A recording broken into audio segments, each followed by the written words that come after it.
If I told you, if I told you just half of everything I've always wanted to.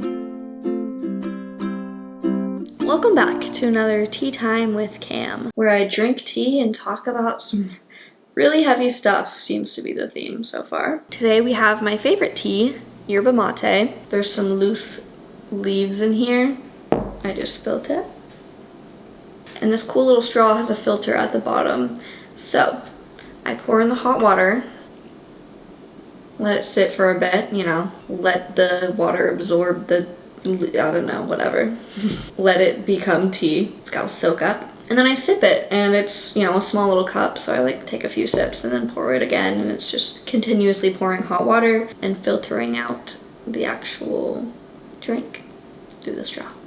Super cool. It also has great health benefits and gives you lots of energy. I drink this instead of coffee in the morning. This week we're getting real deep, real philosophical, and I want to talk about my journey through just kind of figuring out my religious beliefs and how losing my husband kind of impacted that and led me to a spiritual awakening. So to start from the beginning, I grew up in the Christian church, non-denominational, and my family was kind of in and out of church. We'd go a few months with going every single Sunday and then not go for 6 months. So it was very on and off. They kind of set that foundation of this is what we believe, even though we didn't always follow through with, what the word told us to do, going to church every Sunday and keeping the practice of religion. I was baptized when I was 7, but me and my sister got baptized together, and I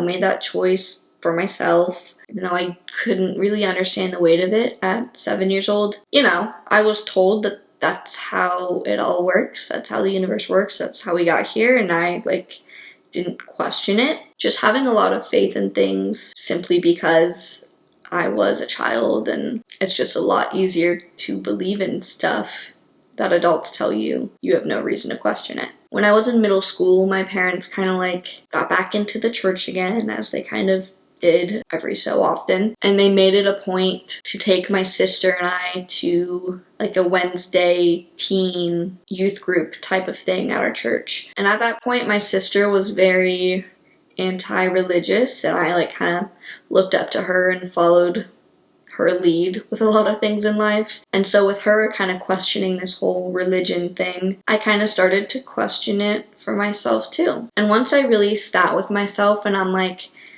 do I wholeheartedly believe this stuff to be true? And do I agree with it? I kind of came to the conclusion that no, I don't believe this with my whole heart. I don't really have faith in this. But I had kind of had it ingrained in me at that point that if you do not believe in God, you are going to hell. And I didn't want that to happen. Nobody wants to end up in hell. So I was kind of in this mindset of I don't really believe in this that much. I'm definitely questioning it a lot, but I want to believe in it so that way if it's true, I don't go to hell. And then another part of me was there's so many rules to follow with following this religion. There's so many things that are considered a sin. And if I'm gonna believe in this and go by this as a way of living, I'll be missing out on stuff. And I don't even really wholeheartedly believe it. My only motivation behind believing this is to not go to hell. So I was when I'm older and closer to death, I will start following the Bible and actually start applying it and just become more religious. But I kind of always had in the back of my head well, what if I die tomorrow? And I will go to hell because I've been sinning and I haven't been trying. So it was kind of this constant fear and anxiety, and it always just made me feel like a sinner and a bad person when I was doing things that went against the Bible. I did them anyways, but still. And I'm kind of an all or nothing type of person, so once I kind of started going down a path of sin, I was well, I'm already a sinner. I'm already not, trying to live by this rule book. And at that point I was oh well. And then I just kind of kept going down a worse path. which mental illness did play like a huge factor in that. And that all was like around the time I was like 13. I remember just being in such a dark place and having all this built up self-judgment and self-hatred and just feeling like I'm bad and just like breaking down one day and just like praying to God and being like, I don't want to be this way and I feel so lost, and like, if you're real, just give me some kind of sign. Just begging for help from all the pain I was going through. That's so sad to think about, like me as a 13-year-old. I remember it so vividly. Yeah, I ended up getting help and doing better, and then I met Landon, and he was always pretty religious and always just had that like blind faith that I was never really able to have, and just he didn't really question it.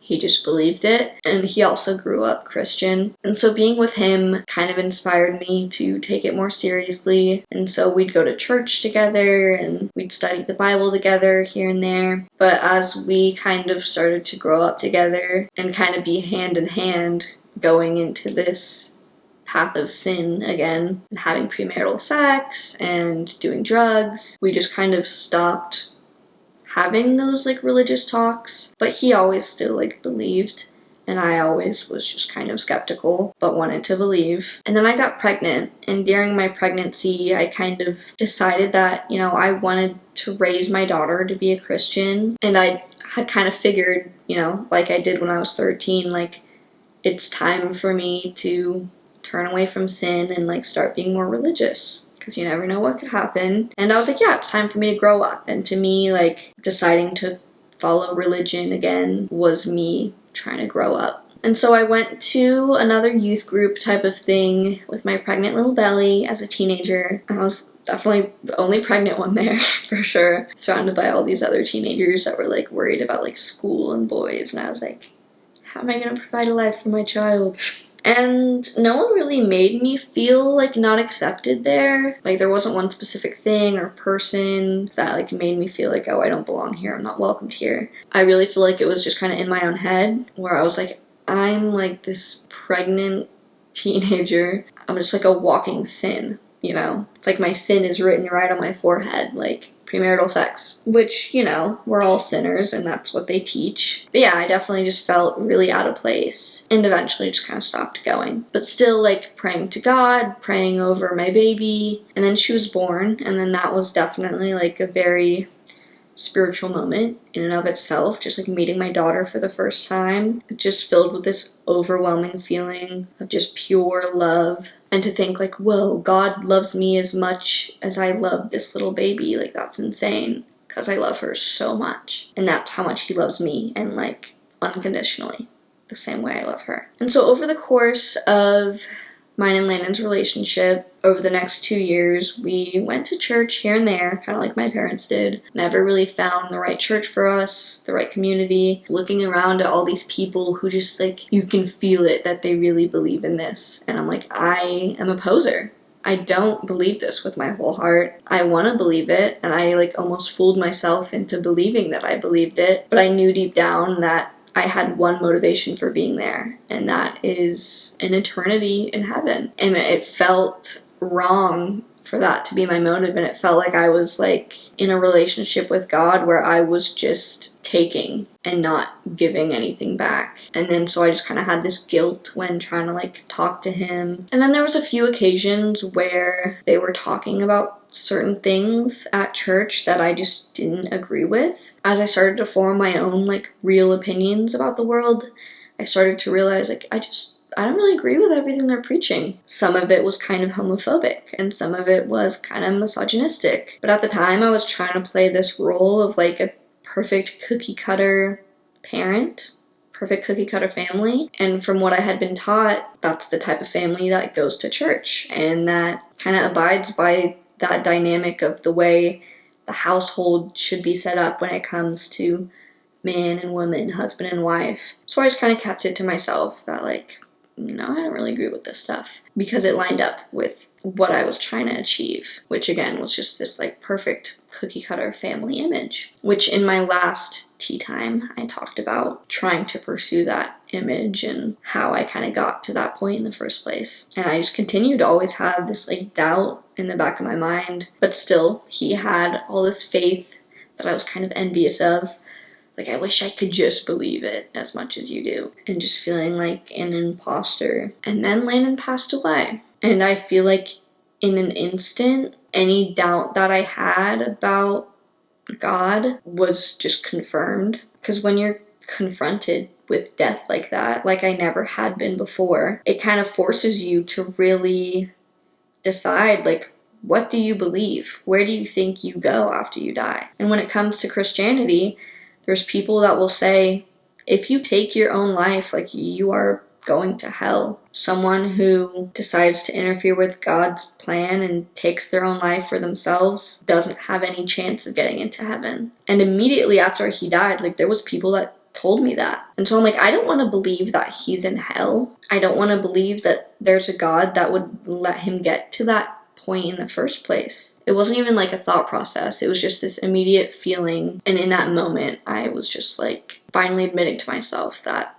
I don't believe this, and I never really have. Which, by the way, I want to go ahead and say at this point in the video, I know this is a touchy subject and everybody has their own beliefs. And I just want to say I completely respect everybody's beliefs. I'm at a point in my own spiritual journey where I have my assumption of how it all works, but I don't claim it to be fact because I feel like I don't truly know, and I never will truly know until it's my time. And you very well might be right, whatever you believe. I think a lot of religions tend to kind of be different interpretations of the same general idea. And over time, in the last year, I've kind of come to my own conclusions. So yeah, after he passed, I just felt very lost, and I almost didn't even want to think about where we go when we die. People would say like, oh, like he's looking down on you, he's always with you, like he's there. And sometimes I felt that to be kind of comforting, and other times I felt that to be not what I wanted. To imagine that like his spirit is in the room with us at all times, whether we know it or not,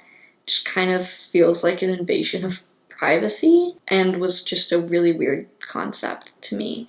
And a lot of people told me that, and I was just like, I don't really know if that's comforting to me to think about it that way. And during that time, a lot of people were giving me a lot of opinions about where he is and how much he is or isn't able to like still be here with us. And it honestly was just kind of like upsetting. Like, I didn't really care to hear everybody's religious beliefs in regards to like where my dead husband is. Just uncomfortable for me. So yeah, for a while I was just like, I believe that he is just gone and there's nothing after this, and he was here and now he is not, and with his body, his soul is just gone. And part of that was like, I didn't want to carry out the rest of my life holding out hope for a time of us meeting again if that just wasn't gonna happen. Like, I just didn't want to get my hopes up, and then when it's my time, like, come to find out, however it works,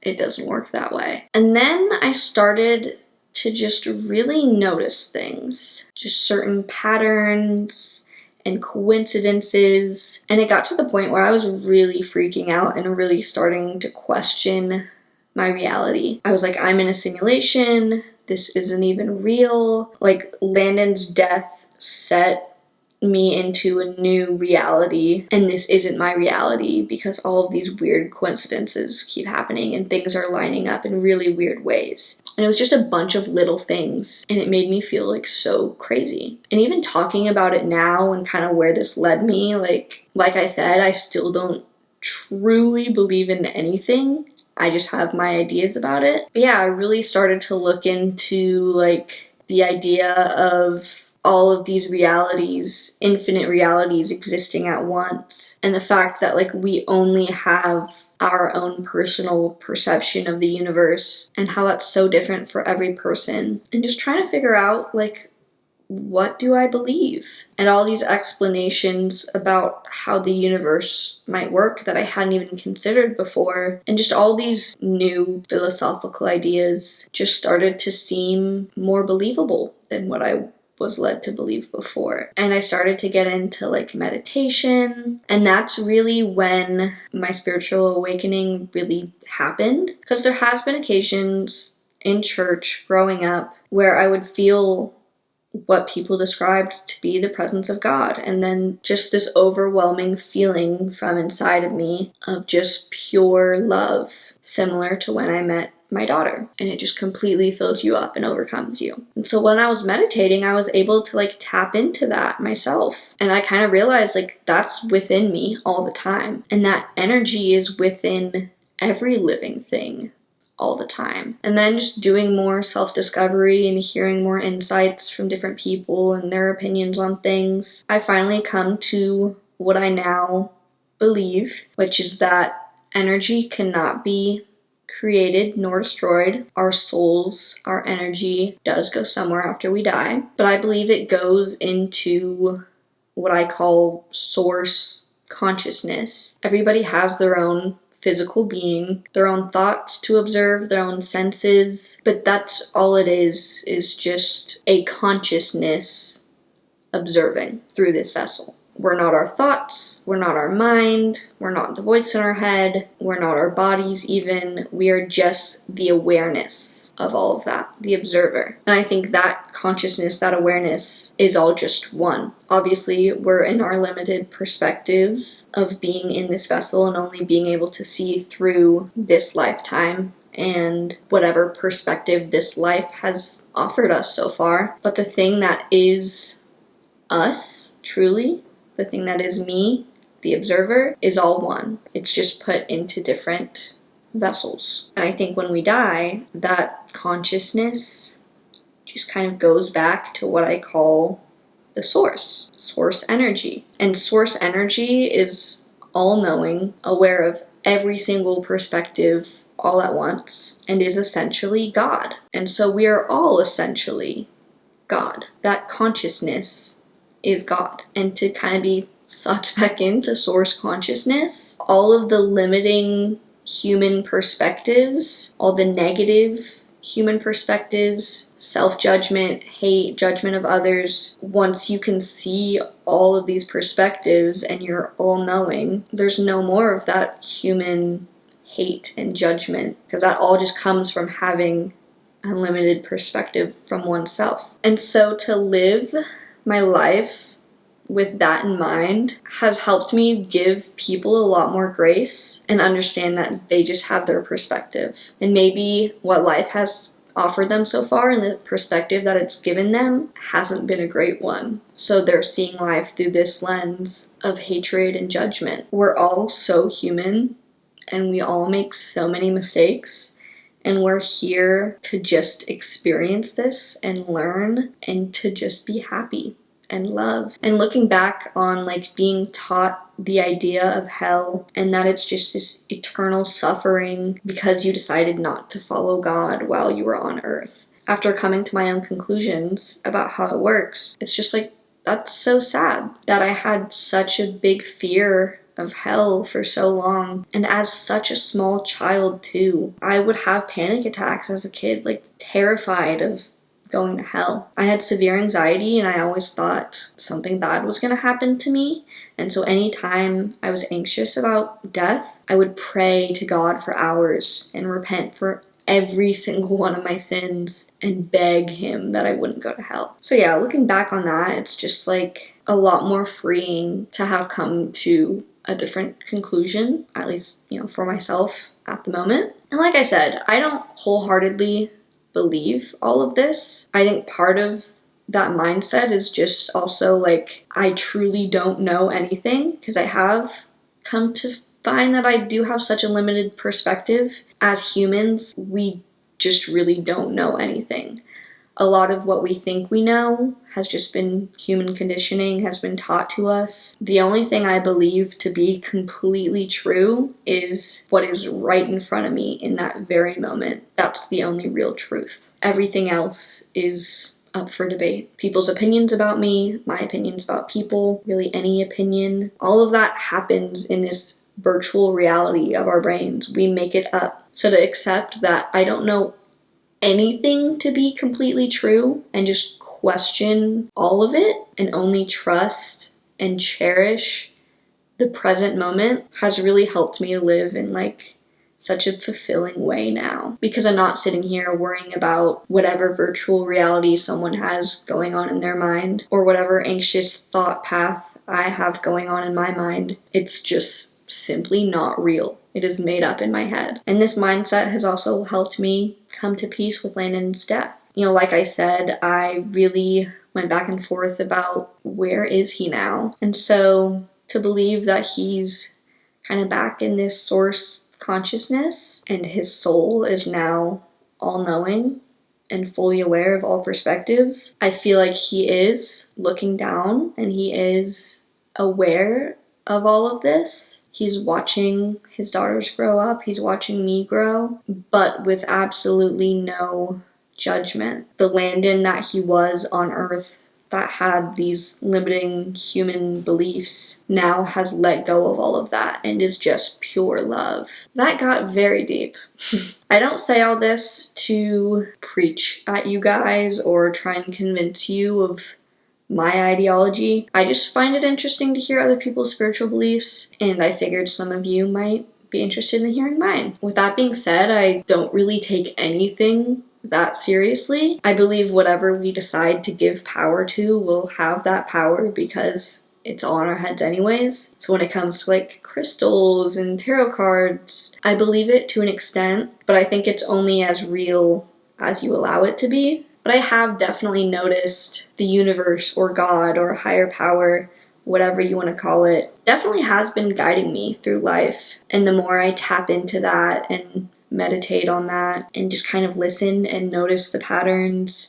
I sound so crazy. I do sound really crazy.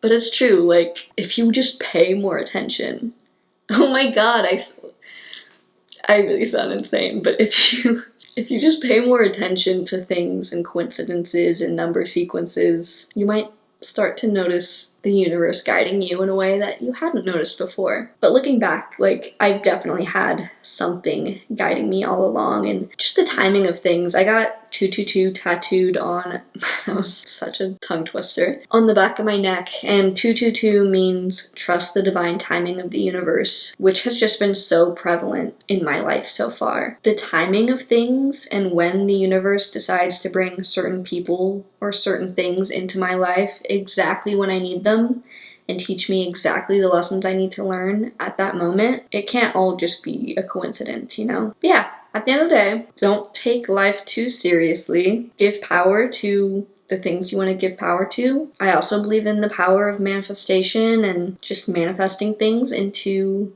this reality and this existence, because it's proven to work for me so far. You know, things that I really want wholeheartedly with good intentions behind that have usually all come to fruition for me. And I feel like that's that blind faith that I never had with Christianity, but I have finally come to a point where I just fully trust the universe and that everything will play out exactly how it needs to, and everything happens for a reason, and I just trust it. And I'm still on this spiritual journey and still kind of figuring it out. You know, I've definitely had my awakening moment. I'm imagining my past self watching this video and trying to think about it from someone who has a different perspective, and I can just imagine that it just sounds nuts. And I feel kind of nuts. That's the thing. I don't take any of it that seriously because nothing's really real. But yeah, who knows? There's also a lot of religious beliefs that I've never had the opportunity of being educated on, and I'd like to look into different religions and see what they have to say and see if there's something I agree with more. So I'm just on this journey of finding myself, and that ideology has just brought me a lot of peace. Take from that what you will. Anyways, that's about all for today. Thanks for listening. I love our deep little talks, guys. I'm sorry if it was a little too deep and existential. I hope I didn't send anyone spiraling. Thank you guys so much for watching, and I'll see you in the next one.